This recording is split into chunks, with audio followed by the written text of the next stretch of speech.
Ladies and gentlemen, the chairman of the Western Hemisphere Subcommittee of the United States Senate, Senator Marco Rubio, accompanied by the chairman of the Council of the Americas, Andris Gluski.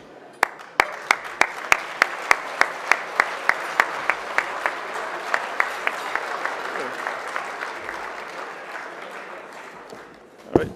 Well, good afternoon, ladies and gentlemen. What a fantastic conversation that was between Michelle and President Nayib Bukele of El Salvador. It was really inspiring from the new generations of leaders in the continent. So we have a terrific agenda for the rest of the day. I'm Andres Gluski. I'm the chairman of the Council of the Americas. My day job is I'm CEO for the AS Corporation. So we're going to give the Chairman's Award. The Chairman's Award is the highest honor that the Council of the Americas bestows. It is awarded to democratically elected leaders with a record of significant achievement in hemispheric affairs. Previous recipients have come from all walks: U.S. and foreign officials, Senate and House members, Republicans and Democrats. What unites them all is an unwavering commitment to a prosperous, competitive, free, and open societies in the Western Hemisphere. I would like to take a moment to draw special attention to remember a previous recipient, was Senator Richard Lugar of Indiana, who recently passed away on April 28th.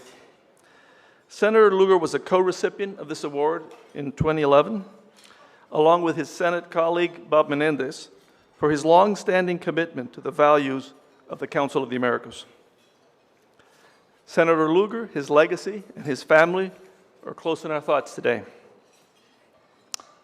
The Council of the Americas and its members share a common commitment to economic and social development, open markets, the rule of law, and democracy throughout the hemisphere. These are the conditions that allow business to thrive and societies to prosper. And it is because of the steadfast support of these principles that we honor this year's recipient. Perhaps no member of the United States Congress has been as outspoken against the assault on democracy and human rights that is taking place in Venezuela as Senator Marco Rubio. As a member of the Senate Foreign Relations Committee, he has introduced sweeping legislation to address the humanitarian crisis and the collapse of society in Venezuela and elsewhere in the hemisphere where democratic values are challenged. He chairs the Western Hemisphere Subcommittee and routinely convenes expert hearings that inform the levers of government of how to strengthen the institution of hemispheric democracy. He provides key counsel to the White House, the State Department, and other executive agencies on regional policy. His guidance and leadership on these issues is underpinned by his strong belief that authoritarian governance in any nation is contrary to the best interests of the Americas. Marco Rubio is now the senior senator from Florida. He was elected to the Senate in 2010. He began his career as a city commissioner for West Miami. He was elected to the Florida House of Representatives in the year 2000 and Speaker of Florida's House in 2006. It is my great honor to bestow the 2019 Chairman's Award for Leadership in the Americas to United States Senator from Florida, the Honorable Marco Rubio.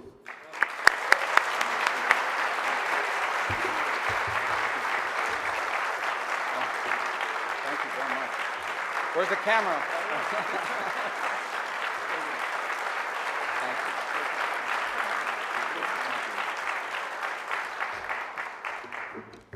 I think this is my bio. It's pretty good. I appreciate it. Thank you very much, Chairman, for that, for this warm introduction. It's an honor to be back with you. I think I was, 2 years ago? 2.5 years ago, 3 years ago, but I'm grateful to receive this award and to follow in the distinguished footsteps of some of the previous recipients. Quiero dar la bienvenida a todos que se encuentran acá. Yo no sé el español muy bien, pero hablo cubano perfecto. Así que Thank you. I also want to thank Eric. Thank you, Eric Farnsworth, for the work you do to raise awareness of the various challenges that the hemisphere is confronting, and obviously a topic that's been on everyone's mind, the crisis in Venezuela. I'll talk about that more in a moment. A very significant gathering at a moment ago to speak briefly to the Vice President of Colombia, Marta Lucia Ramirez, and obviously such an important and key partner to the United States, but such a key player in the region, and a reminder of what sustained efforts can lead to in terms of bringing about not just democracy, but stability in a region. And it's great to see the President-elect of El Salvador here today, Nayib Bukele, who I think spoke just a moment ago, and his, was that in English? It was phenomenal. Yeah. I don't know, I guess either I'm getting older or these leaders keep getting younger. I used to be like the young person. I used to be like the young person at all these meetings. Now you know, in Costa Rica and Colombia and El Salvador, they're all like 10 years younger. And so I think I am getting older, but it's an honor. Thank you for coming. I look forward to spending time with you later. And of course, I'm honored to join all you on the 49th Congress, the 49th. Can't wait to see what you do for the 50th. It should be probably open bar or something, right, Erica? So I come here today because I remember during much of my time here, talking about how we need to pay more attention to the Western Hemisphere was the equivalent of telling people you really should eat your vegetables. We knew it was the right thing to do. We knew it was good for everyone, but there were pressing matters all around the world. And for better and in some cases for worse, in terms of the cause of it, for the first time, certainly in my 8 years here, but for the first time in a long time, the Western Hemisphere and events in the region are captivating the headlines of our newspapers and attention to the press. And we'll talk about both the opportunities and the challenges of that time. I think it also helps, frankly, and to be fair, that this administration has made it a priority and did so from its earliest days. With the visits of the Vice President to the region just in the last 3 years, and the visit to Secretary of State Pompeo, and other high-ranking officials that have made visits to the region have been important. I've always cared about the Western Hemisphere because Florida, and particularly Miami, is one of the few places where foreign policy is a local government domestic issue. And so it matters because so many lives have been impacted by it. So I guess, in my personal view, I have no choice but to care about what happens in the Western Hemisphere because I live in a community surrounded by people whose very lives and the path of their lives have been determined by outcomes and events that have happened in the region. And I also live in a community where a tremendous amount of jobs and prosperity is the result of the positive developments that are happening in the region.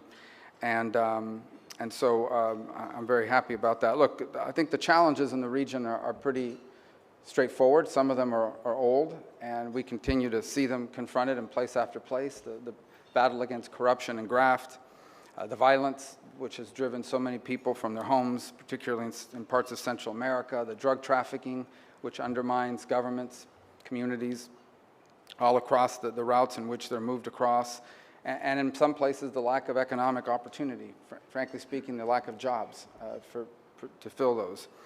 A second challenge, of course, is one that's more global in its scope and nature, but one that I think will define these early years of this new century, and that is the ongoing challenge posed to democracy by totalitarianism. And it comes in different forms. In some, it's just a straight-up dictatorship. In others, it's the concept of managed democracy, which basically means, yes, we have elections, but none of my opponents can run. I control the media. And if I lose, the people counting the votes are on my side, so I win. And we've seen that play out in different parts of the world. It's a business model. And it is one, frankly, that totalitarians are marketing. Totalitarian regimes around the world are going to countries and saying, look at us, we have economic growth, and we don't have protests, and we don't have internal debates. They do, but obviously the people who disagree with them are in exile or in jail, or quiet for fear of exile or jail. And so there is an ongoing battle across the world between the concept of democracy and the concept of totalitarianism.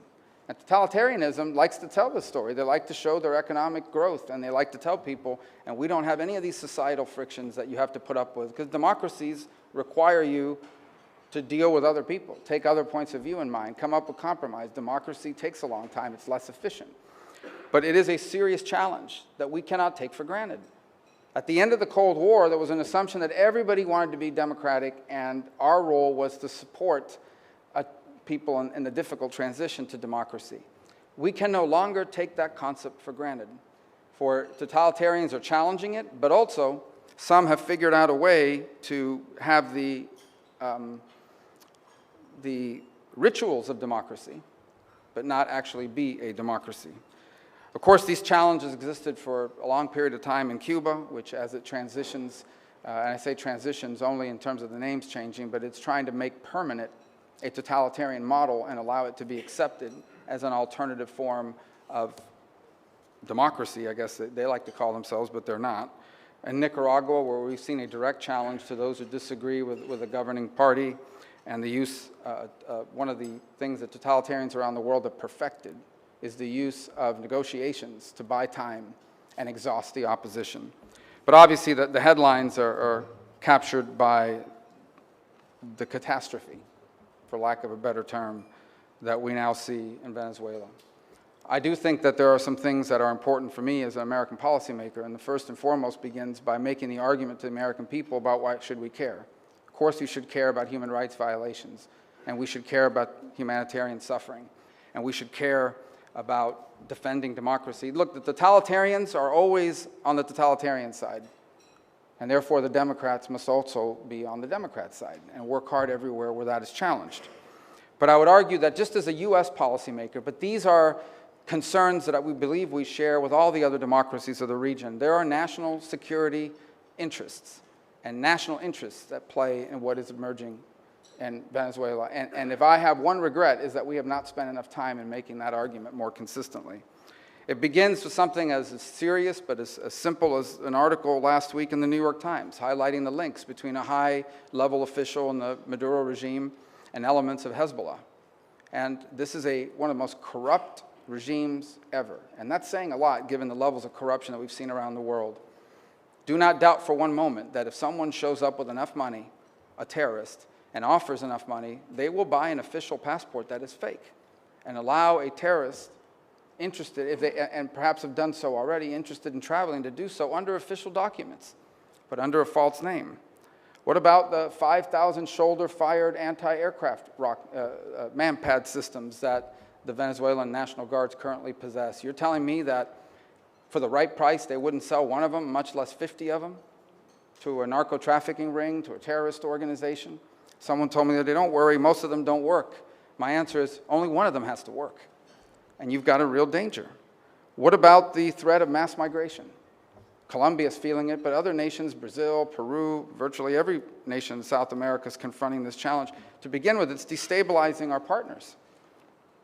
Look at, I think the projections last year were that Colombia, which is engaged in a struggle of its own, trying to take on these groups that undermine the state through drug trafficking activities, spent last year, Colombia, over $1 billion, about $1.2 billion, which is the cost of dealing. And by the way, they deserve a tremendous amount of credit for the way that Colombia has taken in these migrants from Venezuela and treated them with such compassion. And other nations in the region have done so as well, but none has had more than Colombia. That's 1.3 million migrants at a cost of over $1 billion a year.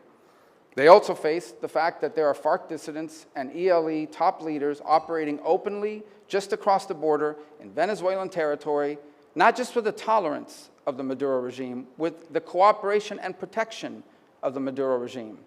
So imagine if a well-armed, well-funded group is undermining a government from a nation that you are from, and the people doing it are just across the border, and you cannot do anything about it because the government of that neighboring country is supporting them, is protecting them.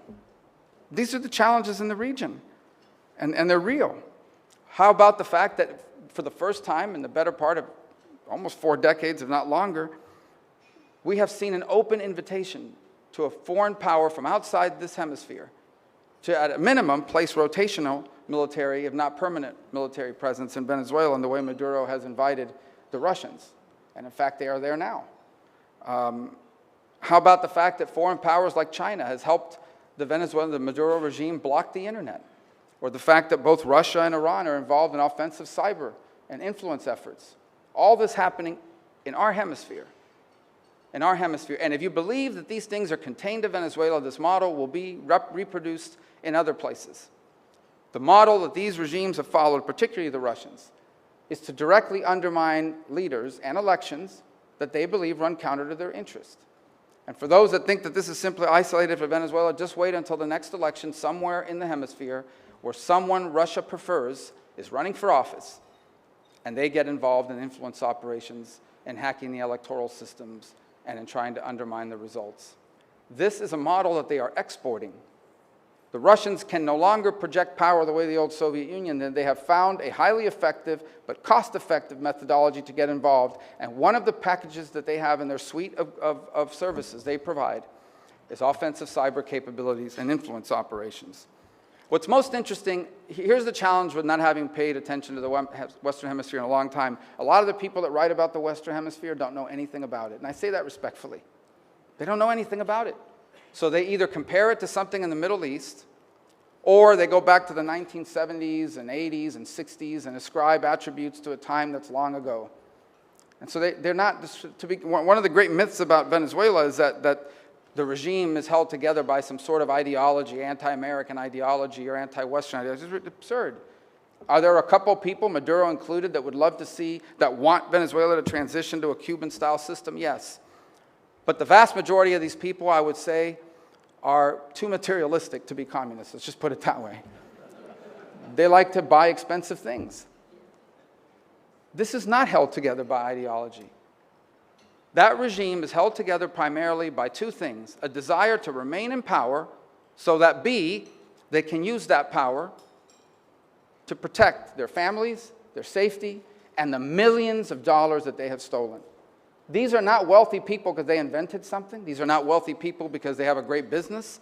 These are not wealthy people because they're innovative or creative or great businessmen. These are wealthy people because they steal the money, and in the millions of dollars, and they stashed it all over the world. That's what motivates them. And they don't stick with Maduro because they're loyal to him or loyal to some ideology. They stick with him because he allows them to keep that money, keep making that money, and protects their status. And if Maduro can't stay in power, then plan B is to protect that money, be able to keep it, because that is their parachute, their lifeline, to keep them out of jail and keep them from confronting global justice for the crimes that they've committed. And I think there's, now look, I do believe that their ability to do this has been hampered. And the sanctions that have been imposed, that have, by the way, just kicking in, that's one of the things that's important to explain to everybody. These sanctions were put in place against sectors of that economy that were the lifeline of this corruption, and most of them had a grace period, meaning 60 to 90 days. It is only now starting to kick in, but the impact's already being felt. And some that think that these sanctions are the reason why Venezuela's economy is in total collapse, they were already in total collapse. Speaking of the people that run these industries, don't know anything about these industries. They know how to steal money, but they don't know how to run the oil industry. The people in charge of the oil industry aren't even good as generals, much less as oil executives. And none of them signed up to fight any wars. They signed up to steal. This is an organized crime ring. But the impact's already there. You know, I was reading or seeing just a couple days ago, 3 out of the 4 refineries today are basically aren't operating. They have massive labor shortages. In fact, the workers, to the extent they're still left, people actually know how to do this stuff. The same is true for the electric grid, by the way. No, it wasn't some cyber attack conducted out of the spare bedroom of my home using a... it was, frankly, it was incompetence. It's the fact that they haven't spent a penny on the maintenance. The fact that the equipment they're using in their electric grid in Venezuela, that's not even made any. You can't repair it because they don't make it anymore. Talking about $60, $70 billion to rebuild it. And the people that know how to rebuild it are long gone. But even in the refineries, you've got employees at these places that are starving to death. They're stealing copper wire. They're stealing safety equipment. They're stealing pumps and compressors because they have to feed their families. And so the real challenge here is extraordinary.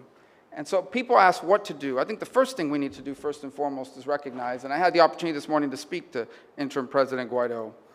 And I got to tell you guys, we sometimes in democracies talk about how difficult it is to be in politics. In American politics, probably the worst thing that could happen to you is to lose an election. The second worst thing that could happen is to win one. No, I'm kidding.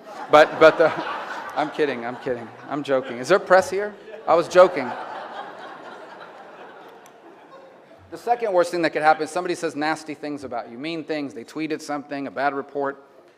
These people take to the streets every single day. with no bodyguards, no serial criminals standing on cars, openly exposed to someone taking a shot at them, knowing that they could be arrested any night, any day, at any moment.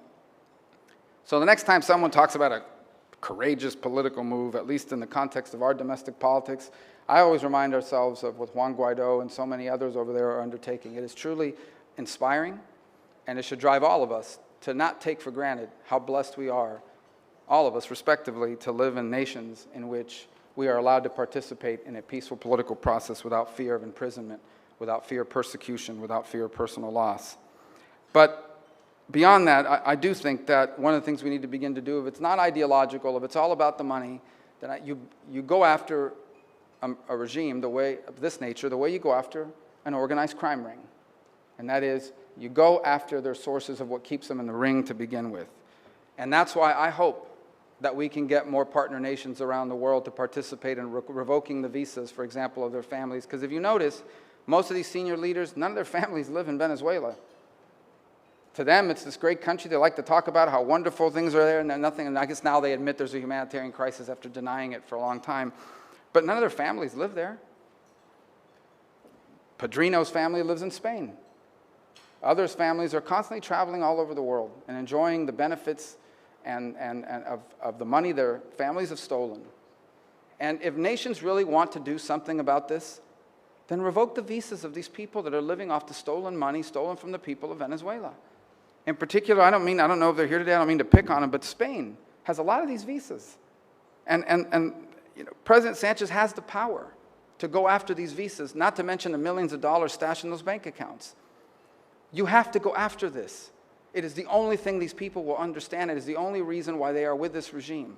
And as long as they are allowed to travel freely and enjoy the millions of dollars that they have stolen, there is no reason for them to break from this regime. There is no reason for them to leave this criminal family that they've become a part of. I also think we have to target their funds, and their funds are still in banks. There are funds sitting in banks in countries that recognize President Guaido. Now, I understand every country has different laws about how you go after their accounts and so forth, but again, if we really are truly serious about addressing this, the letters of support, the votes at the Lima Group and at the OAS are incredibly important and deeply appreciated. But we have to go after the bank accounts in these countries, and we know where they are. And I understand that the banks don't like it sometimes, but this is regionally important. And it is important for every nation to step up to the table and bring to it what they can to contribute to this cause. And targeting the millions of dollars that they have stolen and stashed abroad is one of the things that they can do as well. On the U.S. side, we continue to work every single day to identify and punish those involved in the illegal gold trade. And when I mean illegal gold trade, I mean they are literally stealing the gold, which sounds almost like a pirate movie, but it's what they're doing. They are stealing the gold, not just from their reserves, but through illegal mining. One of the things that actually hasn't been covered enough is the incredible environmental destruction, some of it irreversible, that is taking place in Venezuela.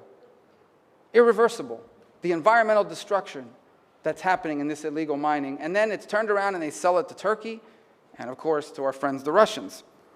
And it's important for us to, by the way, the Russians are involved in another scheme. The Rosneft, the company that basically they'll take in the oil from Venezuela, they'll resell it for them, take in the cash and send it back to them, in addition to the oil that they're getting on pennies on the dollar as part of the debt. All of it, by the way, belongs to the people of Venezuela, all of it being sold in the international marketplace simply to fund the thieves that stole it to begin with. There are a couple other points that I think we need to be getting creative about. I cannot emphasize enough how difficult it is for everyday people in Venezuela, especially outside of Caracas, not just to mention the opponents of Maduro, to even let people know what they're working on. Anytime, I can tell you when the internet's going to go down in Venezuela, when Juan Guaido is speaking. Every single time. By the way, with the help of the Chinese. Irrefutable. The Chinese have helped them build this new version of a firewall and allows them to turn the internet off whenever they want, and from it, deny people access to social media platforms where they can see this. We have got to figure out a way to provide the people of Venezuela unfettered access to the internet and get around these tools. And I hope we can figure out a way to do that. I know we're working hard to find it. I also, one of the things you'll hear efforts out there are whether, the Russians' favorite vehicle, which would be this Uruguay, Mexico, Montevideo process, or the UN contact group. We've been down this road before. Maduro has zero interest in negotiating a transition to a free and fair election. I'll tell you why. You know why Maduro's against a free and fair election? Because he can't win a free and fair election. He has no chance of winning a free and fair election. He will use negotiations to buy time. He will use negotiations to exhaust the opposition. He's done this over and over and over again, and he'll keep doing it. And I hope our UN partners, who I know are committed to this cause, understand that and are willing to move on it. Now, all that's the negative. The positive. My last point, and then I'll get back to the positive. I want there to be, well, this is positive. This is positive. There is a serious rupture inside the regime. Now, I want everybody to understand it. People think it's easy to break. No one wants to be the first one to go. It's like, like when you were in school and everybody says, you go, you do it, you go, it's like a dare. Then you step out, you look behind, no one moved with you. But the fear is extraordinary. These people are constantly monitored by Cuban and Russian intelligence. They know people that they have served with, that they went to the academy with, that they were best friends with, that are in jail and whose families have been suffering. The threat is not just to them, it's to everyone they love. They operate under a sentiment of fear constantly, constantly. But if you want evidence of how insecure Maduro is about the people around him, and I would be insecure if my entire circle of advisors are thieves, liars, and criminals, but if you know how insecure he is, he spends his entire time touring military bases. If I'm secure about something, I don't spend my whole time focusing on it and pointing out to it. And so literally, this guy cannot leave a military base. And by the way, notice when he goes to a military base, none of the soldiers have any weapons on him. Just an observation. But he can't leave a military base. And he spends all his time going to make me a military base, bring me people, put them in a uniform so that I can show the world that the military is with me. If the military was with him, he wouldn't have to spend all his time doing that. Here's where you know he's in trouble. Tell him to go into the street. Tell him to get in his car and drive out to a square somewhere in Caracas and talk to the people. He won't do that. He won't do that because he can't. And so he's in a lot of trouble. What he's facing there is not sustainable, and I remind everybody of 2 points. Number one, peaceful civil disobedience movements lose every single battle except the last one. Except the last one. And there is not one you can point to that that's not the case. They lose every single battle. They go to jail. They put dogs on them. They put water cannons and pepper spray and tear gas and rubber bullets and real bullets. Civil disobedience movements and peaceful civil disobedience movements lose every single battle except the very last one. And this one will be no different. Remember, Maduro has to go undefeated. He can't lose a single battle. And he will lose. Which reminds me of my final point on this, and that is the goal here is not just to get rid of Maduro. This is not about just Nicolás Maduro, because if you want another dictator, there are like 7 or 8 other people that would more than happy to be the next dictator. This is about transitioning to democracy, about helping the people of Venezuela restore constitutional order. And in that vein, let me remind everybody, this is not a U.S. initiative. This is not an American initiative. This is an initiative of the people of Venezuela through their democratically elected National Assembly, who is living out the letter and spirit of their Constitution. And which side are we supposed to be on? What is the alternative to supporting this effort? To support Maduro? To turn a blind eye? We have no choice. We, not just the United States, but we as a region have no choice but to be on the side of the people of Venezuela and their democratic aspirations. Because as I said at the outset, the totalitarians always stick together. And so the Democrats must also stick together if we hope to win this battle between tyranny and freedom. Now the opportunities. The first is we have democracy in this region. In place after place, almost every month or every couple months brings a new election. Just had one in Panama. Before that in El Salvador, and in other regions later this year in Argentina. These are now real democracies that are functioning, and some of them are strongly contested elections, multi-party elections with sharp disagreements. But you should never take for granted that the celebration of every one of these elections further stabilizes and strengthens the democratic order. It creates a culture and a tradition that becomes harder and harder to break as the years go on. And we must celebrate that in virtually every country in this region, there is democracy and there are elections. And we have an opportunity to do something that the president pointed to in his speech in Miami a few months ago, we have a chance for the Western Hemisphere to be truly the first free hemisphere in all of human history.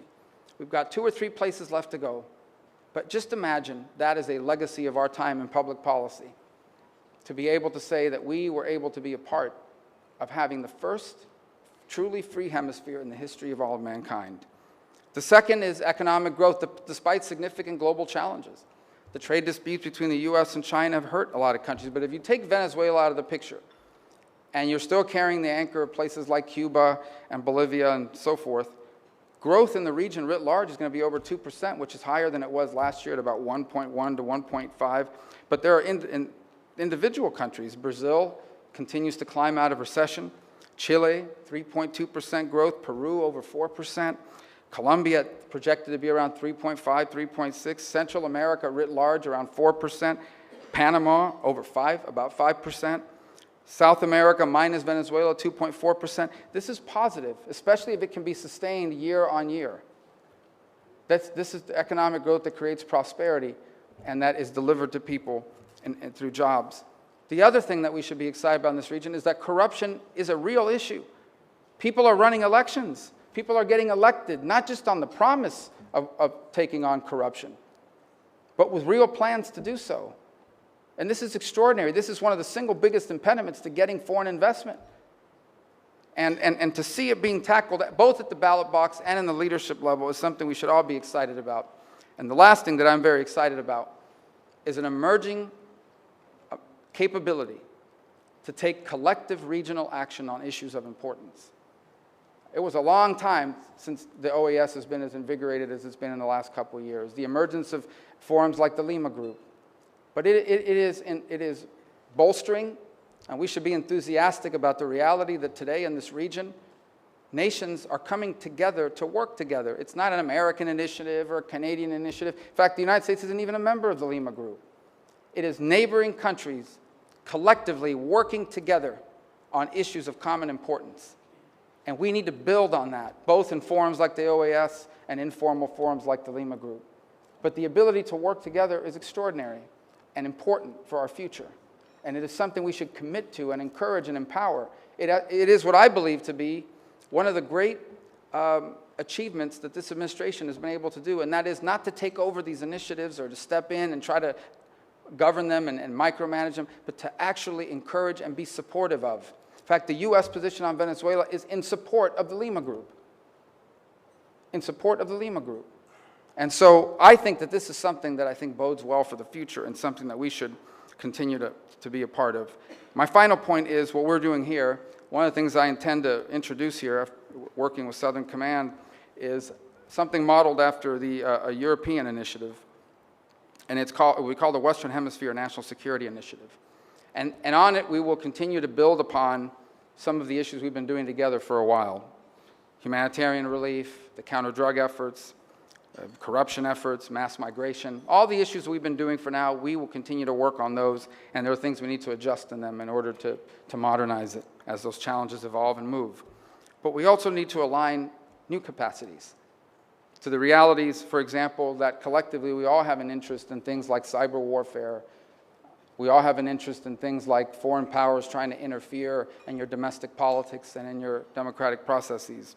We all have the growing threat of transnational crime, of international terrorism, and of course also looking at economic investment, at providing an opportunity for nations that are looking to develop to be able to avoid the debt trap that China has laid out for developing nation after developing nation around the world. So I look forward to introducing that initiative because it is something that I think could really provide a long-term framework for how the U.S. engages with partner nations. But what we should be most excited about, and why I'm very excited about the future of this region, despite the challenges in places like Venezuela, is that we have increasingly capable and willing partners, nations that we are able to work together with. And the best model is I think there's a model in our hemisphere and a model internationally that I always look at. People don't realize that it wasn't that long ago, really, that South Korea's economy was smaller than North Korea's. The truth, smaller than North Korea's. It was a dictatorship, and it was a recipient of massive amounts of aid. Today, South Korea is one of the top 10 economies in the world. It's a stable and ongoing democracy. And it is no longer an aid recipient, but a donor. The other is the example of Colombia, which a lot of people think was an American initiative. It was not. The overwhelming majority of the money and almost all of the lives and blood and sweat and tears expended were those of the Colombian people. And we forget where Colombia was just a quarter century ago and where it has come so far, largely through their sacrifice and a little bit of help from the United States. And today, Colombia still faces challenges. But Colombia is also now capable of sending help to nations in Central America. They are now the ones training our partner nations in that region to tackle the challenges that Colombia faced not so long ago. And the good news is there are now over a dozen countries in the region that are on the precipice and the verge of doing that, and some are well beyond that. So it is an exciting time for the Western Hemisphere with some real challenges and some extraordinary opportunities. And I'm just privileged and proud to be a part of it and to share these comments with you today. And thank you for having me. Thank you for the award. And I appreciate it very much. Thank you.